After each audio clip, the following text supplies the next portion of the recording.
ఓం శ్రీ గురుభ్యో నమ. పంచరణముఖోద్భూతాన్ పంచాక్షరమనూపమాన్ పంచసూత్రకుతో వందే పంచాచార్యాన్ జగద్గురు. ఓం శ్రీ గురుభ్యో నమ. హరః ఓం.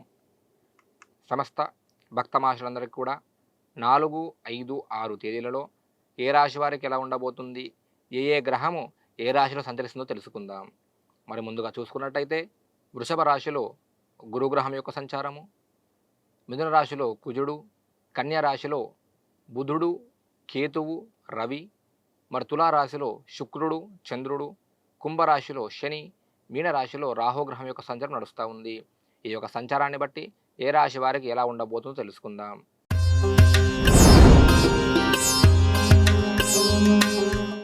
కన్యా రాశి వారికి ఆహార సంబంధ సమస్యలు రావడము, ధన నష్టము, వస్తు నష్టము, అదేవిధంగా బంధుమిత్ర వైరము, కొత్త శత్రువులు పుట్టుకురావడము, ప్రతి పనిలో కూడా ఏదో రకంగా ఇబ్బంది ఉండే అవకాశాలు అధిక మొత్తంలో ఉన్నాయి.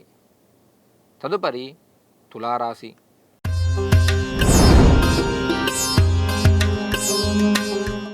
మరి తులారాశి వారికి నూతన వస్త్రలాభము, ఆభరణ లాభము, ధనలాభము, అదేవిధంగా కుటుంబంతో సంతోషంగా గడిపే అవకాశాలు ఉన్నాయి.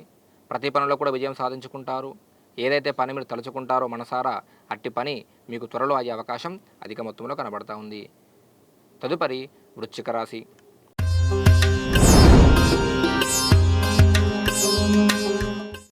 వృశ్చిక రాశి వారికి ధన నష్టము, వ్యవహార నష్టము, అనుకున్న విధంగా ముందుకు వెళ్ళలేకపోవడము, మీ యొక్క శ్రమకు తగ్గట్టు గుర్తింపు రాకపోవడము, దానివలన మనసులో కక్ష, కోపాలు పెంచుకునే అవకాశం అధిక మొత్తంలో ఉంది.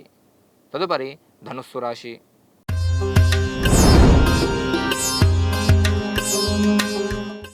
ధనుస్సు రాశి వారు అన్నిట్లా కూడా లాభాలు చూస్తారు. ప్రతి పనిలో కూడా సానుకూలత ఉంటుంది.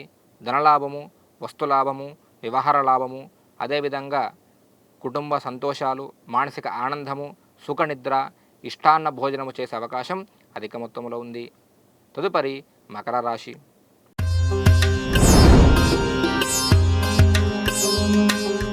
మకర రాశి వారికి చేపట్టిన ప్రతి పనిలో కూడా సానుకూలత ఉంటుంది. అదేవిధంగా కీర్తి, పేరు ప్రఖ్యాతులు రాణించుకుంటారు. కుటుంబంతో సంతోషంగా కాలాన్ని గడుపుతాడు.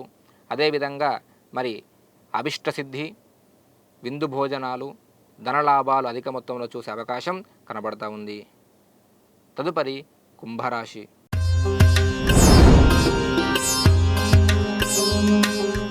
కుంభరాశి వారికి బంధు, మిత్ర, పుత్ర, కలత్ర విరోధాలు, అదేవిధంగా ప్రతి పనిలో ప్రతికూలత, కార్యరంగంలో కొద్దిపాటి ఇబ్బందులు పడడము, మానసిక ఆందోళన, సుఖంగా నిద్రలేకపోవడము, ఇవన్నీ కూడా జరిగే అవకాశం అధిక మొత్తంలో ఉంది. తదుపరి మీనరాశి.